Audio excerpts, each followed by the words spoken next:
Hello friends, चलिए ये class पाँचवा है। ये रेस 5 अर्थात क्लास 5 और ये कुषाण वंश इसमें करेंगे हम लोग। कुषाण वंश से आगे करेंगे। चलिए पिछले वीडियो हम 4 क्लास अब तक हो चुका है, प्ले लिस्ट में डाल दिए है। अगर प्ले लिस्ट में जाकर देख सकते हैं पिछले वीडियो को, प्ले लिस्ट बनाकर डाल दिए है लुसेंट जीके करके।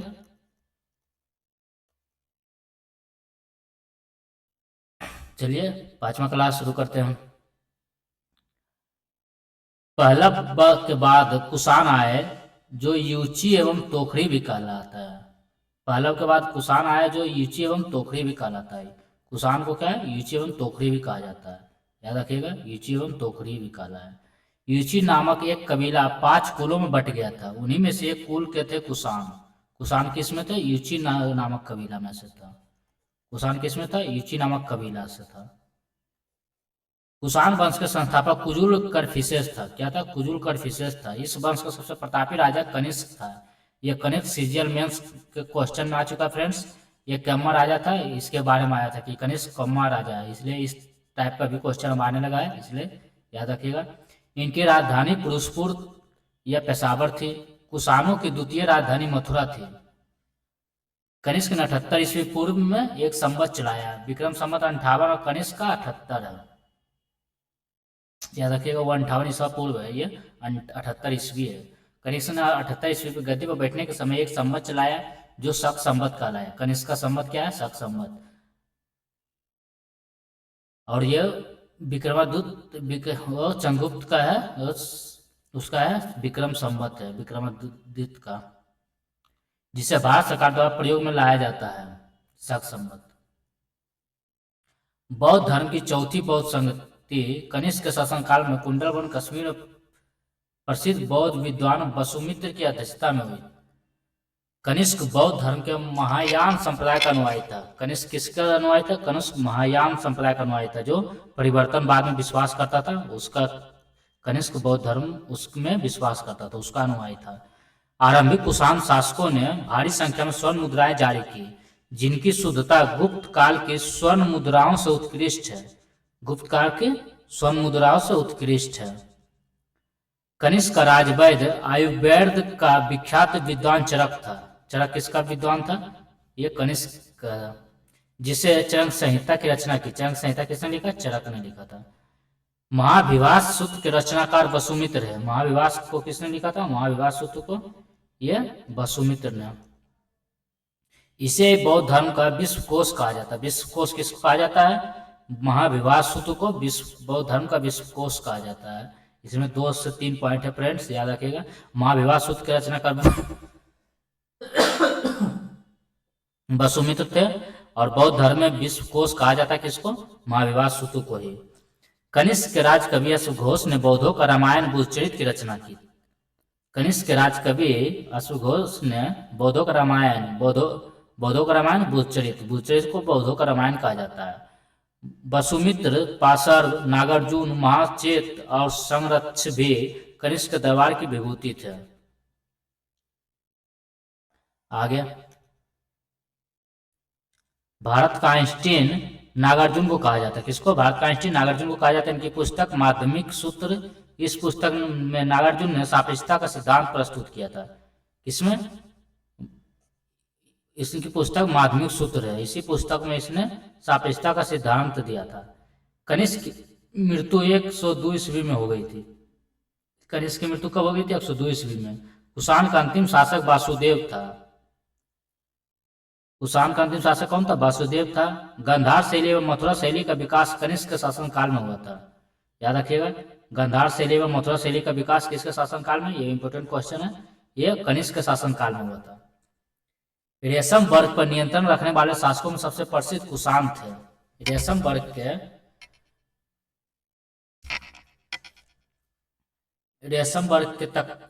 पर नियंत्रण रखने वाले शासकों में सबसे प्रसिद्ध कुषाण था। रेशम बनाने की तकनीक का आविष्कार किस सबसे पहले चीन में हुआ था? रेशम बनाने की तकनीक सबसे पहले आविष्कार कहाँ हुआ? चीन में। आइए गुप्त साम्राज्य को देखते हैं। गुप्त साम्राज्य का उदय 3वीं शताब्दी के अंत में प्रयाग के निकट कौशाम्बी में हुआ। गुप्त वंश का संस्थापक श्रीगुप्त था। कौन था? श्रीगुप्त था। गुप्त वंश का संस्थापक श्रीगुप्त था। श्रीगुप्त कब से कब तक शासन किया? 240 से 280 ईस्वी तक। श्रीगुप्त का उत्तराधिकारी घटोत्कच 280 से 320 ईस्वी तक। गुप्त वंश का प्रथम महान सम्राट चंद्रगुप्त प्रथम था। यह 320 ईस्वी में गद्दी पर बैठा। इसने लिच्छवी राजकुमारी कुमार देवी से विवाह किया। इसने महाराजा धीराज की उपाधि धारण की। याद रखिएगा, महाराजा धीराज की उपाधि किसको मिला था? चंद्रगुप्त प्रथम को। किसको? चंद्रगुप्त प्रथम को। गुप्त संवत 319 से 320 ईस्वी की शुरुआत चंद्रगुप्त प्रथम ने किया था। गुप्त संवत चंद्रगुप्त प्रथम ने 319 से 320।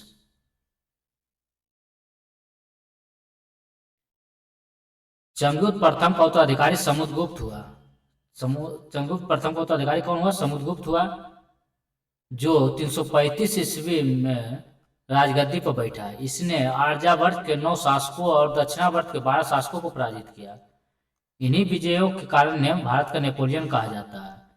आर्यावर्त के 9 शासक, दक्षिणावर्त के 12 शासकों को हराया, तो इन्हीं के कारण से भारत का नेपोलियन कहा जाता है। समुद्रगुप्त का दरबारी कवि हरिसेन था। समुद्रगुप्त का दरबारी कवि कौन था? हरिसेन था। याद रखिएगा, हरिसेन किसका दरबारी कवि था? समुद्रगुप्त का, जिसने इलाहाबाद प्रशस्ति लेख की रचना की। इलाहाबाद प्रशस्ति लेख की रचना हरिसेन ने। समुद्रगुप्त विष्णु का उपासक था। समुद्रगुप्त किसका उपासक था? विष्णु का। समुद्रगुप्त ने अश्वमेध कर्ता की उपाधि धारण की। क्या? किसके? अश्वमेध कर्ता के।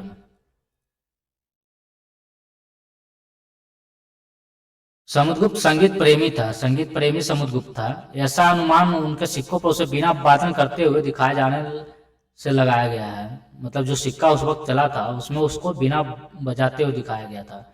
समुद्रगुप्त ने विक्रम की उपाधि धारण की। इसे कविराज भी कहा जाता है। समुद्रगुप्त का उत्तराधिकारी चंद्रगुप्त द्वितीय हुआ। समुद्रगुप्त का उत्तराधिकारी कौन हुआ? चंद्रगुप्त द्वितीय, जो 380 ईस्वी में राजगद्दी पर बैठा। चंद्रगुप्त द्वितीय के शासनकाल में चीनी बौद्ध यात्री फाहियान भारत आया था। शकों पर विजय के उपलक्ष्य में चंद्रगुप्त द्वितीय ने चांदी के सिक्के चलाए थे। शकों पे विजय के उपलक्ष्य में। चंद्रगुप्त द्वितीय का उत्तराधिकारी कुमारगुप्त प्रथम या गोविंद गुप्त 415 से 454 ईस्वी। चंद्रगुप्त द्वितीय का उत्तराधिकारी कौन था? कुमारगुप्त प्रथम या गोविंद गुप्त। गोविंद गुप्त भी इसी का नाम है, या कुमारगुप्त प्रथम, याद रखिएगा। नालंदा विश्वविद्यालय की स्थापना किसने की थी? कुमारगुप्त ने की थी। नालंदा विश्वविद्यालय की स्थापना कुमारगुप्त प्रथम ने। कुमारगुप्त प्रथम का उत्तराधिकारी स्कंदगुप्त 455 से 467 ईस्वी तक इसने शासन किया था। स्कंदगुप्त ने गिरनार पर्वत पर स्थित सुदर्शन झील का पुनरुद्धार किया। किसने किया? स्कंदगुप्त ने। पहले रुद्रदामन भी किया था, जिसको चंद्रगुप्त मौर्य ने बनाया था। फिर इसको स्कंदगुप्त ने गिरनार पर्वत पर जो स्थित है सुदर्शन झील का पुनरुद्धार किया था। स्कंदगुप्त ने परमदत्त को सौराष्ट्र का गवर्नर नियुक्त किया। स्कंदगुप्त के शासन काल में ही हुनों का आक्रमण शुरू हो गया था। अंतिम गुप्त शासक कौन था? भानुगुप्त था। अंतिम गुप्त शासक भानुगुप्त था। ये प्रथम अंतिम जरूर याद रखिए। गुप्त साम्राज्य की सबसे बड़ी प्रादेशिक इकाई देश थी, जिसके शासक को गोप्ता कहा जाता था। एक दूसरी प्रादेशिक इकाई भुक्ति थी, जिसके शासक को उपरी कहलाते थे।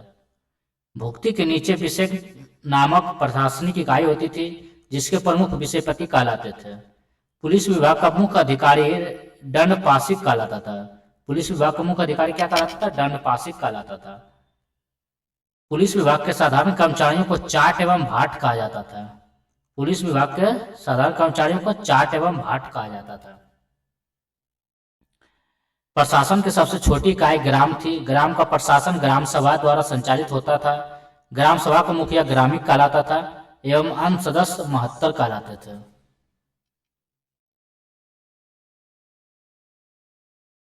ग्राम समूहों की छोटी इकाई को पेट कहा जाता था। ग्राम समूह की छोटी इकाई को पेट कहा जाता था। गुप्त शासक कुमारगुप्त के दामोदरपुर तामपत्र में भूमि बिक्री संबंधी अधिकारियों के क्रियाकलापों का उल्लेख है। भू राजस्व का कुल उत्पादन का 1/4 भाग से 1/6 भाग हुआ करता था। भू राजस्व कितना होता था? कुल उत्पादन का 1/4 से 1/6 भाग तक। आइए आगे देखते हैं। आर्थिक उपयोगिता के आधार पर निम्न प्रकार की भूमि थी। क्षेत्र किसको कहा जाता है? कृषि करने योग्य भूमि को क्षेत्र कहा जाता था। वास करने योग्य भूमि को वास्तु कहा जाता था। चारागाह भूमि, पशुओं के चारा योग भूमि। खिल, ऐसी भूमि जो जोतने योग्य नहीं होती थी।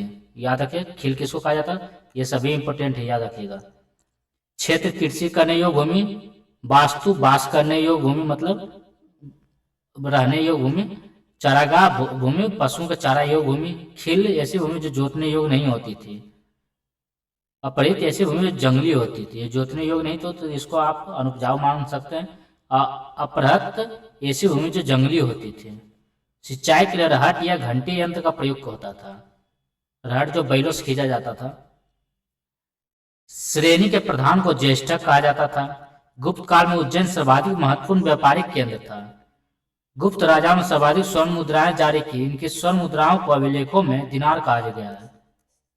देखिए दिनार कहा गया, यहाँ इंडिया में भी स्वर्ण मुद्राओं को अभिलेखों में दिनार कहा गया। गुप्त साम्राज्य ने सबसे ज्यादा स्वर्ण मुद्राएं जारी किया।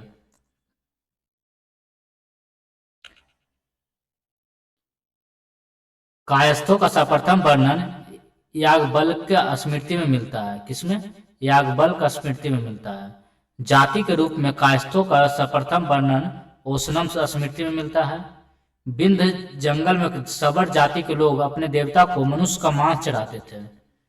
देखिए विंध्य जंगल में सबर जाति के लोग, किस जाति के लोग? सबर जाति के लोग देवताओं को, अपने देवताओं को जो जिसको पूजते थे वो मनुष्य का मांस चढ़ाते थे। किस जाति के लोग? सबर जाति के लोग।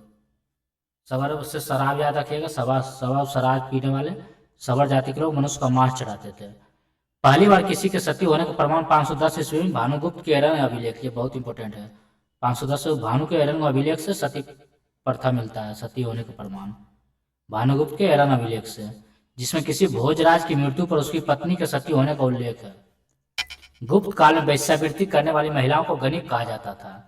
वृद्ध वैश्याओं को कुटनी कहा जाता था। गुप्त सम्राट वैष्णव धर्म के अनुयायी थे तथा उन्होंने इसे राजधर्म बनाया था। विष्णु का वाहन गरुड़ गुप्तों का राज चिन्ह था। गुप्त काल में वैष्णव धर्म संबंधी सबसे महत्वपूर्ण अवशेष देवगढ़ झांसी का दशावतार मंदिर है। कौन सा? देवगढ़ का झांसी का दशावतार मंदिर है। अजंता निर्मित कुल 29 गुफाओं में वर्तमान में केवल 6 ही शेष है, जिनमें से गुफा संख्या 16 एवं 17 ही गुप्तकालीन है। इसमें गुफा संख्या 16 में उत्कीर्ण मरणासन राजकुमारी का चित्र प्रशंसनीय है। गुफा संख्या 17 के चित्र को चित्रशाला कहा गया है। इस चित्रशाला में बुद्ध के जन्म, जीवन, महाविनिष्कर्मण मतलब जन्म, जीवन और महाविनिष्कर्मण मतलब इस मृत्यु, महापरिनिर्वाण मृत्यु, महाविनिष्कर्मण होता है घर का त्याग करना, घर को छोड़कर चले जाना, एवं महापरिनिर्वाण की घटनाओं से संबंधित चित्र उद्धृत है। मतलब जन्म, जीवन और महाविनिष्कर्मण एवं महापरिनिर्वाण इसमें गुफा संख्या 17 में है। आइए गुप्त कालीन प्रसिद्ध मंदिर पहले देख लेते हैं। विष्णु मंदिर तिगवा जबलपुर मध्य प्रदेश में। शिव मंदिर भूमरा नागौदा मध्य प्रदेश में। पार्वती मंदिर कहाँ है? नैनाट कुठार मध्य प्रदेश में। दशावतार मंदिर कहाँ है? देवगढ़ झांसी उत्तर प्रदेश में। शिव मंदिर खो नागौद मध्य प्रदेश में। मतलब नागौद में कौन कौन सा हो गया? नागौद में शिव मंदिर 2 बार आ गया इसी। भीतरगांव मंदिर भीतरगांव में। लक्ष्मण मंदिर ईटो कानपुर उत्तर प्रदेश में। ईटो द्वारा निर्मित है लक्ष्मण मंदिर। अजंता की गुफाएं बौद्ध धर्म की महायान शाखा संबंधित है। अजंता की गुफाएं बौद्ध धर्म की महायान शाखा संबंधित है। गुप्त काल में निर्मित अन्य गुफा बाघ की गुफा है, जो ग्वालियर के समीप बाघ नामक स्थान पर विंध्य पर्वत को काट कर बनाई गई थी। चंद्रगुप्त द्वितीय के शासन काल में संस्कृत भाषा का सबसे प्रसिद्ध कवि कालिदास थे। कालिदास किसके समकालीन थे? ये चंद्रगुप्त द्वितीय का राज दरबारी थे। चंद्रगुप्त द्वितीय के दरबार में रहने वाला आयुर्वेदाचार्य धन्वंतरी थे। धन्वंतरी भी याद रखिएगा, कालिदास भी, कालिदास धन्वंतरी सब चंद्रगुप्त द्वितीय का था। चलते आगे।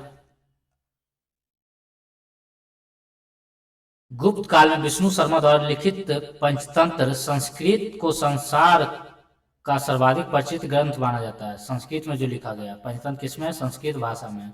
ये भी याद रखिएगा, पंचतंत्र किस भाषा में? संस्कृत भाषा में है। विष्णु शर्मा द्वारा लिखा गया गुप्त काल में।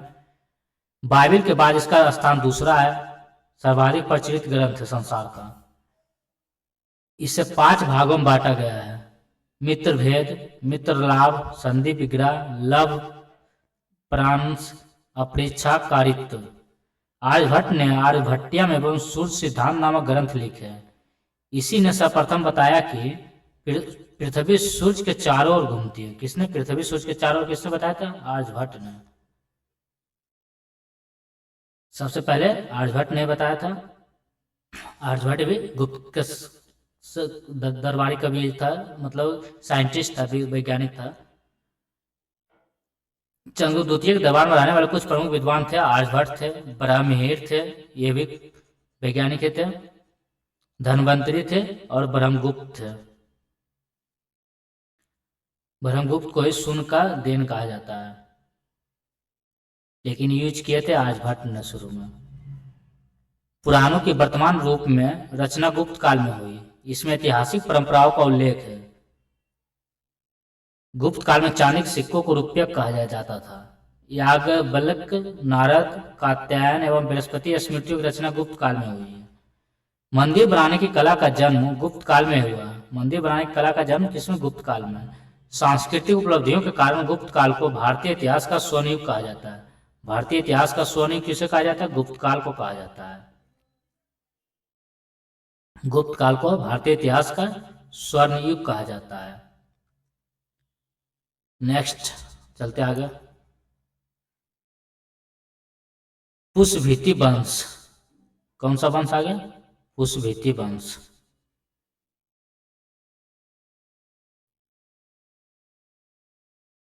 गुप्त वंश के पतन के बाद जिन नए राजवंशों का उद्भव हुआ उनमें मैत्रक, मौखरी, पुष्पभूति, परवर्ती, गुप्त और गौड़ प्रमुख। इन राजवंशों में पुष्पभूति वंश के शासकों ने सबसे विशाल साम्राज्य स्थापित किया।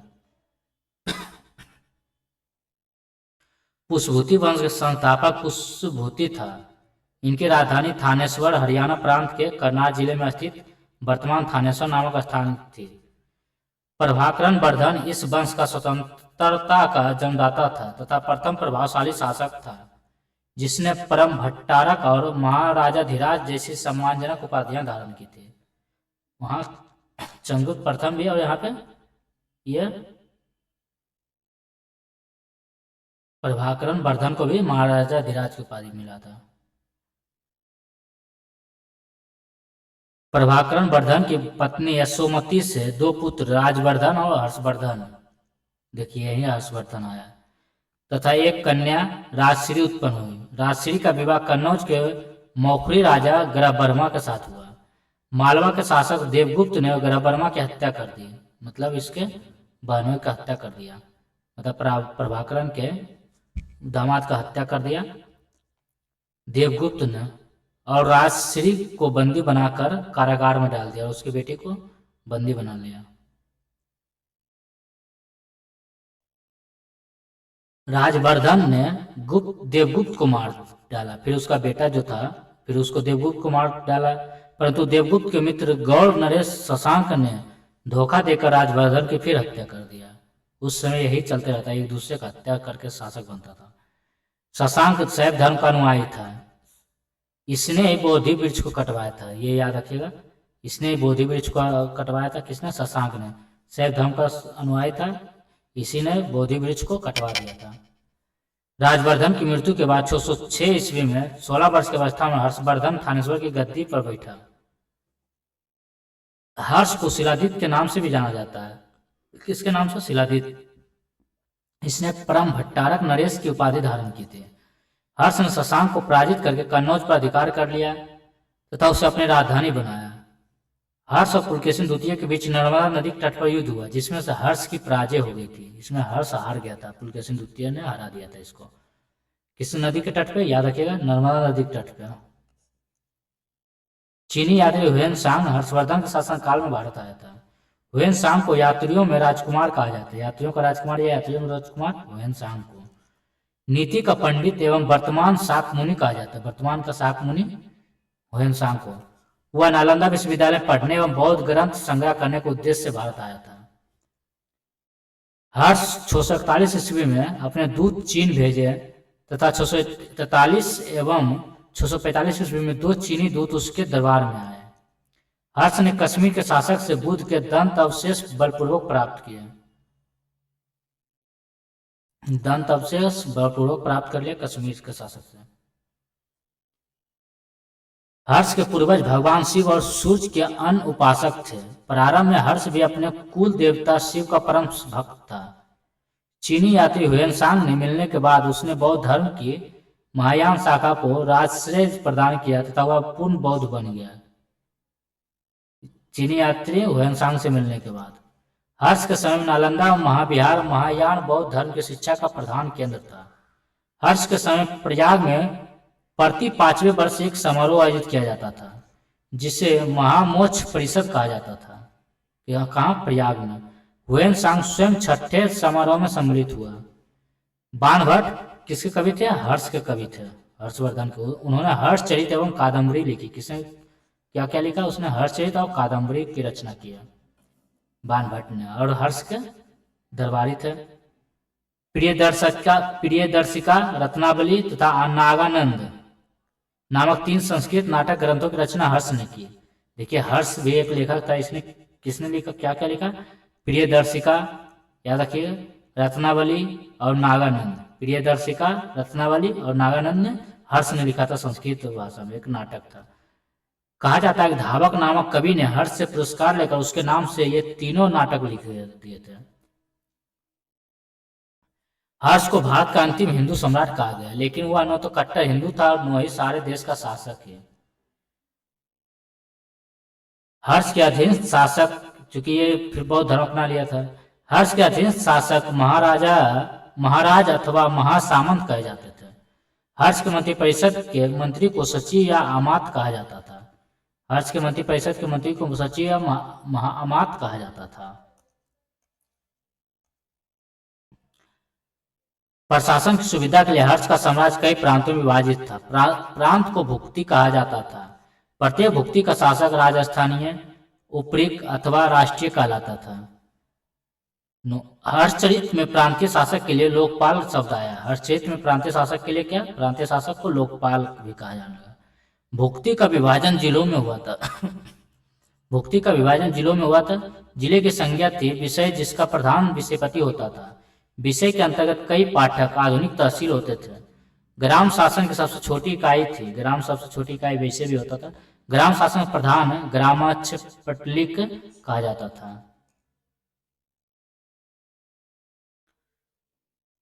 पुलिस कर्मियों को चाट या भाट कहा गया था। दंडपाशिक तथा डांडिक पुलिस विभाग के अधिकारी होते थे। अश्व सेना के अधिकारियों को बृहदेश्वर, पैदल सेना के अधिकारियों को बलाधिकृत या महाबलाधिकृत कहा जाता था। अश्व सेना के अधिकारियों को बृहदेश्वर। हर्षचरित में सिंचाई के साधन के रूप में तुलायंत्र या जलपंप का उल्लेख मिलता है। तुलायंत्र या जलपंप का, हर्ष सिंचाई के साधन को। हर्ष के समय मथुरा सूती वस्त्रों के निर्माण के लिए प्रसिद्ध था। हर्ष के समय मथुरा सूती वस्त्र के निर्माण के लिए प्रसिद्ध था। हर्षचरित के अनुसार हर्ष की मंत्रिपरिषद भंडी प्रधान सचिव होता था। सेनाग प्रधान सेनापति को कहा जाता था। कुंतल अश्व सेना का प्रधान। स्कंदगुप्त गज सेना का प्रधान। आइए चलते हैं दक्षिण भारत के प्रमुख राजवंश की ओर।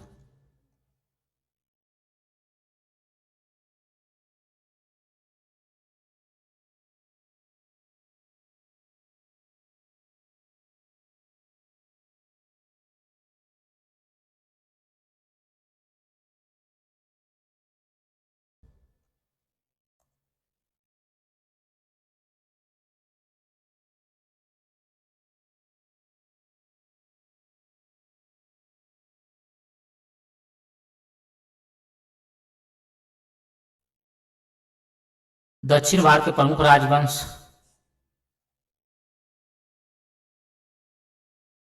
पल्लव वंश। कौन सा वंश? पल्लव वंश।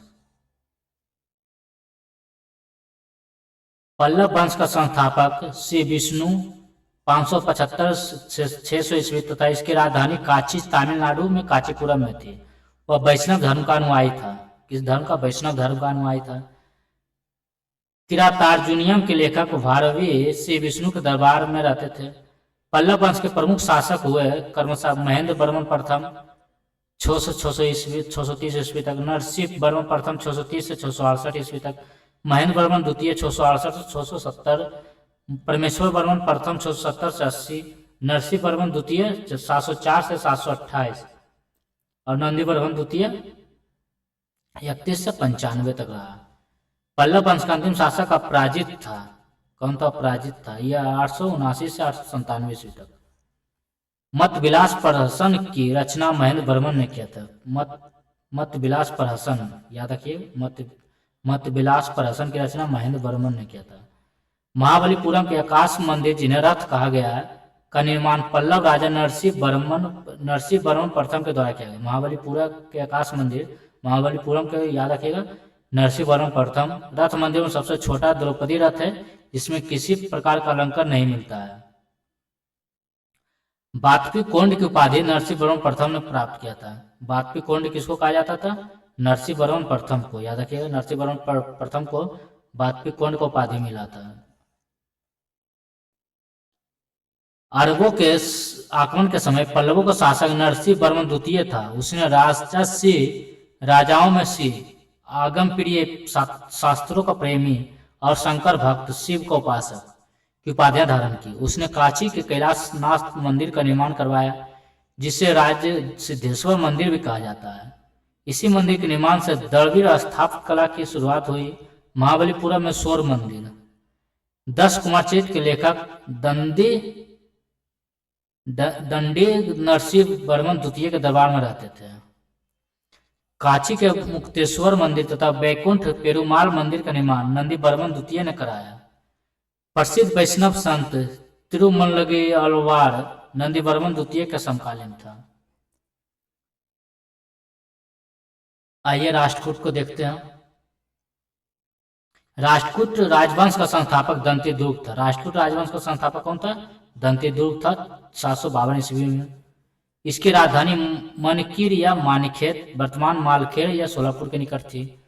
राष्ट्रकूट वंश के प्रमुख शासक थे कृष्ण प्रथम, ध्रुव, गोविंद तृतीय, अमोघ वर्ष, कृष्ण II, इंद्र III एवं कृष्ण III। एलोरा के प्रसिद्ध कैलाश मंदिर का निर्माण कृष्ण प्रथम ने करवाया था। किसने? राष्ट्रकूट ऐसे ऑप्शन आ जाता है, लेकिन अगर राजा में पूछेगा तो कृष्ण प्रथम ने करवाया था। एलोरा मंदिर का निर्माण राष्ट्रकूटों ने करवाया था, कृष्ण प्रथम उसने करवाया था। यहाँ रखिए, एलोरा कैलाश मंदिर, कैलाश भगवान संबंधित है, ये भी कृष्ण भगवान से, कृष्ण प्रथम ही रही, याद रखिएगा। ध्रुव राष्ट्रकूट का पहला शासक था। ध्रुव राष्ट्रकूट वंश का पहला शासक था, जिसने कन्नौज पर अधिकार करने हेतु त्रिपक्षीय संघर्ष में भाग लिया। प्रतिहार नरेश वत्सराज एवं पाल नरेश धर्मपाल को पराजित किया था।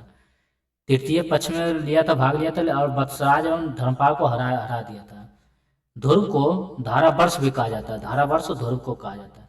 गोविंद तृतीय ने त्रिपक्षीय संघर्ष में भाग लेकर चक्रायुध एवं उसके संरक्षक धर्मपाल तथा प्रतिहार वंश के शासक नागभट्ट द्वितीय को पराजित किया था। पल्लव पांड्या केरल एवं गंग शासकों के संघ को गोविंद तृतीय ने नष्ट किया। अमोघ वर्ष जैन धर्म का अनुयायी था। इसने कन्नड़ में कविराज मार्ग की रचना की। आदि पुराण के रचनाकार जिनसेन। आदि पुराण के रचनाकार कौन थे? जिनसेन। गणिता सार संग्रह के लेखक महावीराचार्य एवं अमोघ वीरति के लेखक कात्यायना अमोघ वर्ष के दरबार में रहते थे। ये सभी अमोघ वर्ष के दरबार में रहते थे। कौन? जिनसेन, महावीराचार्य एवं कात्यायना। अमोघ वर्ष ने तुंगभद्रा नदी में जल समाधि लेकर अपने जीवन का अंत किया था। तुंगभद्रा नदी में जल समाधि लेकर कौन सा सम्राट ने किया था? याद रखिएगा, ये भी आ सकता है क्वेश्चन। ये अमोघ वर्ष ने। अमोघ वर्षा का कारण हुआ, वर्षा मतलब जल, वर्षा जल से संबंधित है। अमोघ वर्षा, मेघ सब आ जाता है इसमें। इसे जल समाधि लिया था तुंगभद्रा नदी में। तुंगभद्रा नदी ये पूर्व से पश्चिम की ओर बहती है।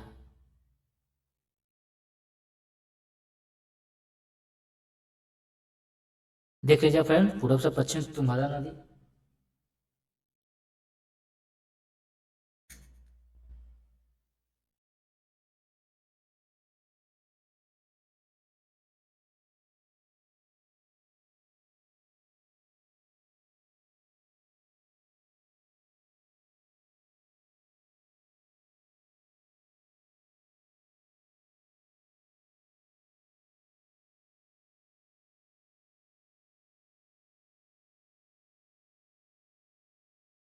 नहीं फ्रेंड्स, ये तुंगभद्रा नदी पूरब की ओर बहती है। तुंगभद्रा नदी पूरब की ओर बहती है और आंध्र प्रदेश और तेलंगाना सीमा पर कृष्णा नदी से मिलती है। यहाँ से कृष्णा नदी पूरब की ओर बहती हुई बंगाल की खाड़ी में गिरती है। तुंगभद्रा और कृष्णा के बीच की भूमि को रायचूर दोआब के नाम से जाना जाता है। तुंगभद्रा और कृष्णा के बीच की भूमि को रायचूर दोआब कहा जाता है। रायचूर दोआब पूछेगा किसके बीच? तुंगभद्रा और कृष्णा नदी के बीच। रायचूर दोआब पूछेगा किसके बीच आ जाएगा? तुंगभद्रा और कृष्णा नदी के बीच को।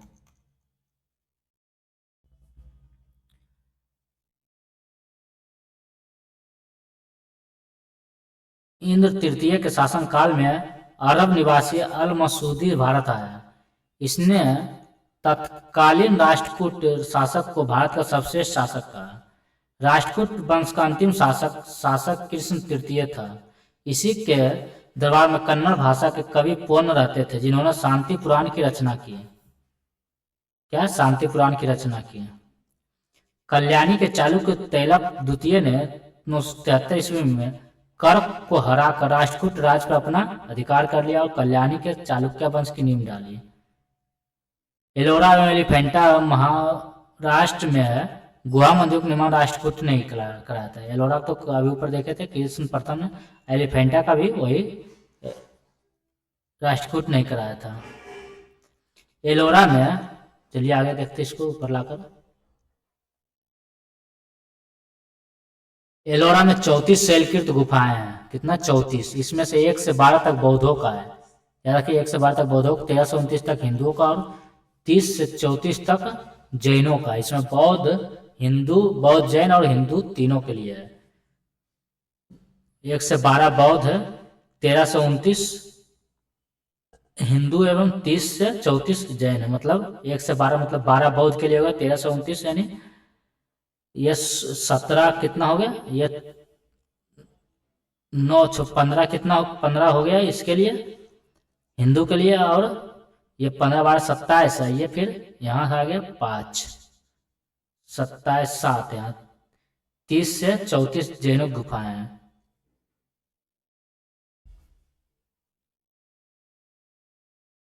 ये 17 आ गया, यहाँ 17, ये 12, 17 12 29, ये इधर 5 हो गया। इसके लिए 12 हो गया, इसके लिए 17, इसके लिए 5, 30 से 34 5 हो गया। ये 17 यहाँ 12 17 29 5 34 हो गया। 34 शैलकृत गुफाएं था। 12 बौद्धों के लिए 1 से 12, फिर 13 से 29 मतलब 17 हिंदुओं के लिए और 5 जैनों के लिए। राष्ट्रकूट शैव वैष्णव शाक्त संप्रदायों के साथ साथ जैन धर्म के उपासक थे। राष्ट्रकूटों ने अपने राज्यों में मुसलमान व्यापारियों को बसने तथा इस्लाम के प्रचार की स्वीकृति दी। राष्ट्रकूट ने अपने राज्य मुसलमान व्यापारियों को बसने तथा इस्लाम के प्रचार की स्वीकृति दे दी थी। इस्लाम प्रचार के यहाँ पे राष्ट्रकूटों ने सबसे पहले कौन सा वंश ने दिया था? राष्ट्रकूटों ने इस्लाम के प्रचार की स्वीकृति दे दी थी। चलिए फ्रेंड्स, अगले वीडियो हम लोग चालुक्य वंश को करेंगे, नहीं तो क्लास बहुत ज़्यादा लंबा हो जाएगा। उसके बाद फिर इससे आगे देखेंगे। चलिए आज यहीं तक इसमें रहने देते हैं। आप लोग वीडियो को लाइक नहीं करते हैं, आप लोग लाइक भी कर दीजिए। चलिए लास्ट में बोल देते हैं, और चैनल को पे नए हैं तो सब्सक्राइब कर लीजिए, और पिछले वीडियो नहीं देखे तो प्ले लिस्ट में जाकर देख लीजिए। चलिए फिर मिलते हैं अगले वीडियो में। जय हिंद।